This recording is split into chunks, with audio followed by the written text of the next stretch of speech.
Well, hello and welcome back to Read Becca. It is time, finally, for my best fiction, the novels I read in 2025. As always, this is a list of the books that I read, not necessarily those released in 2025. They're in no particular order. I don't have a set number. I do what I want. And so these are really the books that rose to the top in my memory. I like taking a little time to reflect and assuring I've completed out the year and have a firm grasp on what is sticking with me from the previous year's reading. So let's get to the books. First up is Annihilation by Jeff Vandermeer. This book is so weird and I love it. I read the whole series in 2025, and so I could have put really the whole series on here because I loved them all in different ways. But this first book really just sticks with me. I think mainly because I love a format, and this is told in diary entries from a biologist who is entering what's known as Area X, a strange biological anomaly off of the coast somewhere. And the government organization has sent a group of scientists and specialists in to investigate.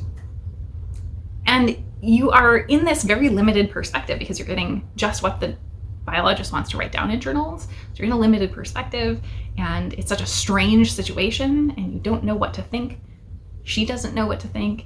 And it is truly about the wonder of nature being something you can't fathom.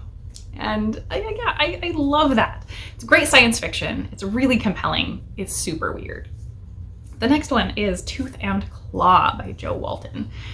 And this is one that had been on my list for a really long time, and I can't believe I hadn't gotten to it before now because it was so good. It is sort of a period drama, somewhat Jane Austen-esque, or much like Anthony Trollope. It was directly inspired by Anthony Trollope. But the main characters are dragons, and the sort of thrust of the plot features an inheritance dispute over the patriarch dying and leaving things a bit ambiguous, which is really, really common of that sort of period drama.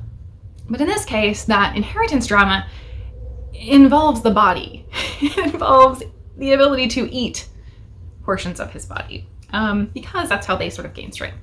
So that makes it extra quirky while they were talking about it very, very seriously. And it just was a wonderful, wonderful ride. The next book is yet another spec fic, and that's Fifth Season by N.K. Jemisin. Another one that I should have read long before now, but I finally got to it in 2025. And I mean, that really was the theme, was me finally getting to things and them being great. So Fifth Season is really hard to describe because it's written in a number of different perspectives. It's written in non-linear timelines, and it also commingles both science fiction and fantasy. And so it's a jumble. It's definitely a genre blend, and I am a sucker for genre blends. And the craft of this book is just so amazing. You can really see why the author won back-to-back awards on this series. It's just a standout, and so strange and weird, so layered, and such a show of mastery of the craft of writing and storytelling. And I have not even really told you anything of what it's about because it's so incomprehensible to try and get across because it is such a big, epic story. Next, we'll go to something a little bit more mundane, I guess. Frederica by Georgette Heyer. This was so wonderful, and really it's just a period romance. We're following a couple who initially are very abrasive with each other, Frederica and Lord Alverstoke, and I just loved their adventures in kind of contention with one another. The banter is top notch for sure with Georgette Heyer's works. And there's not really very much to the story beyond sort of their lives and them having increasing interactions, the family members surrounding them. But it's just such a wonderful book. And so it's hard to sell, but it's a great, great book. Next up, let's go to a cozy shop book. Welcome to the Hyunam-Dong Bookshop by Hwangbo Rum and translated by Shanna Tan. This was easily my favorite of the cozy shop books that I read last year. And it was such a standout because it really has a melancholy to it, and yet it is still cozy. So in this book, we do get multiple different perspectives and kind of storylines. And it's not the very repetitive version of a cozy shop book. It's pretty linear. It's mainly following, though, or centering around a bookshop, and obviously of the title. And the woman that is there running the bookshop has left a very high pressure job and is going through a major change in her life and really facing self-doubt in that. And she finds and builds community around the distaste for how exploited she feels from her past, how she felt very driven to do a lot of things and succeed in her life based on external forces. And so she sort of rallies people around that with her in feeling how exploitative that was in her life. And I just love that. It was a great corporate bashing type of book without feeling angry necessarily. There's maybe a little bit there, but it feels like people grappling with the way they want their future to be rather than just bashing the way things are. And there is some amount of criticism of the way things are, but it feels much more hopeful that you can really make change in your own life, even if it's on a small scale. So I just found this really, really lovely. And then let's go to a short story collection. Sooner or Later, Everything Falls into the Sea by Sarah Pinsker. And this is a 5-star short story collection for me, which means there were no actual duds that I hated, and it's a fairly cohesive collection. Pinsker mainly is writing sort of thought-provoking, speculative fiction, I would say. That speculative element really varies across the collection, but I think it was really cohesive and stuck together in terms of the ways that it's pushing you as a reader to think about. You're not getting a lot of answers or even necessarily complete narrative. Many of the stories are open-ended for you to keep thinking about what the meaning is after the fact, and I really liked that element. I think for me, there were no real disappointments means it was strong and held together really, really well. And something I continued to linger on after the fact, for sure. Next, let's go to a more grounded work, and that's Love Medicine by Louise Erdrich. This is, I believe, her debut novel and my first time reading a novel from Erdrich. And it was so good. It's really a generational saga about Indigenous life in the US primarily, though they do verge into Canada a bit. But it is just very sweeping while also being really mundane. The characters leap off the page. They are so real.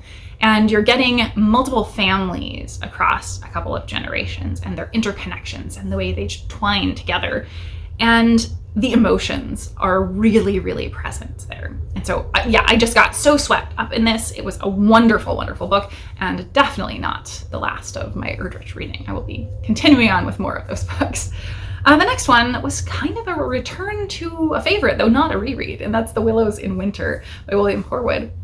So this is kind of fan fiction a bit of The Wind in the Willows, because Horwood is not the original author of Wind in the Willows, but this is taking those characters and the setting that are really well trod and very familiar and bringing us back for some more stories. And in this case, we're returning during winter, and we get exactly the same feeling for who these characters are and just the sense of this small pastoral community that these animals reside in. And they're very like humanized animals, which is something I usually hate, but here it just works. It's so perfect because it's a blend of the rural community and the humanized elements of that with actual animal characteristics. And yeah, it's just so wonderful and charming, and completely took me away to the riverbank.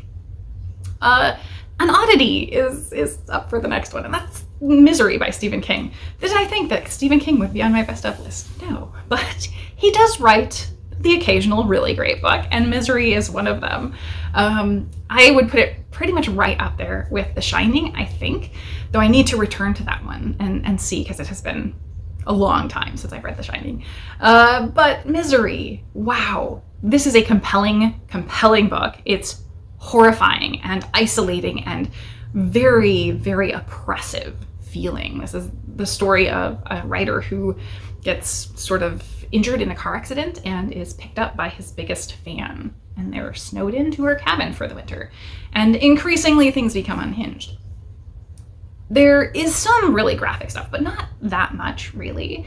it's mostly about the mental aspects of what's oppressive and difficult to go through, and just the severe isolation and powerlessness that he is feeling over the course of this. And in the chapters being extremely short, just a page or two, you just keep turning pages, and it's so hard to stop reading.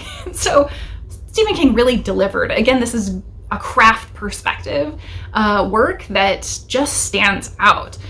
Whether King was trying for that or not, I mean, it just is successful for sure as a both readable book and something that is pretty standout in the form of craft. And then finally, and definitely my favorite and one that took up the most amount of time over my year, was Middlemarch. I said these were not in any order, but Middlemarch is just head and shoulders above everything else that I read. It's so fantastic and yet so difficult to talk about, because really it's just a story of community, day-to-day lives in this provincial town in Middlemarch, and all of the families, the ways they're connected. There are dramas, but they're this kind of normal small dramas that occur throughout. And it just is so wonderful to get connected with these characters and follow them through marriages and love and death and new babies and people who want the worst or the best for someone in their community. And all of those internal motives, I think, are what drive the story forward. And getting to know everyone and feeling like you're inhabiting the place is what makes Middlemarch such a stellar book. It's so hard to talk about because there are dozens of characters across this story, and it's a real sweeping epic, and yet nothing really significant happens. It's mostly just mundane living, and that's what's so great about it. Yeah, so I feel like I've done a poor job of selling it, but George Eliot's writing just shines through and brings those characters and the entire community to life. The whole setting and these houses, it's something that I definitely will return to and want to reread, and found myself, as soon as I finished the book, wanting to start over because I just missed inhabiting the space. So with that, those are my best books of the year. I can't believe that I've finally consolidated down the list. I'm sure as soon as I will post this, I'll realize there's one that I really, really should have put on this list that I forgot. But I think I put enough thought into it that I'm pretty confident in this list being just the top of the top. So please let me know, are any of these your favorites, or are you in total dispute with any of these that you hate them and think they are not the best of anything? I would love to hear your critiques or your raves on these books. And with that, thank you so very much for watching.